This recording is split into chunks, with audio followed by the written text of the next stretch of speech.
विधानसभा निवडणुकीमध्ये महायुतीचं यश हा लाडक्या बहिणींचा प्रभाव नव्हता, तर निवडणूक आयोग आणि भाजपने मिळून केलेल्या पापाचं हे फळ आहे, अशी टीका काँग्रेस प्रदेशाध्यक्ष नाना पटोले यांनी केली।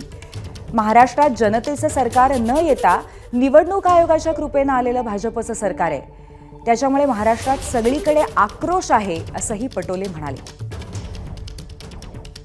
लाडके बहिणीचा असर नव्हता, हा सगळा असर जो आला हा असर आला निवडणूक आयोगाच्या आणि भाजपच्या दोघांच्या मिळून केलेल्या पापाचा हा फळ आहे की महाराष्ट्रामध्ये जनतेचं सरकार न येता निवडणूक आयोगाच्या कृपेने आलेलं भाजपचं सरकार महाराष्ट्रात येते आणि त्याच्यामुळे महाराष्ट्रामध्ये सगळीकडे आक्रोश आहे।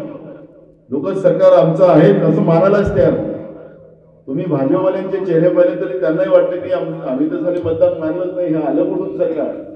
भाजपवाल्यांच्या मनात ही परिस्थिती आहे। एबीपी माझा, उघडा डोळे बघा नीट।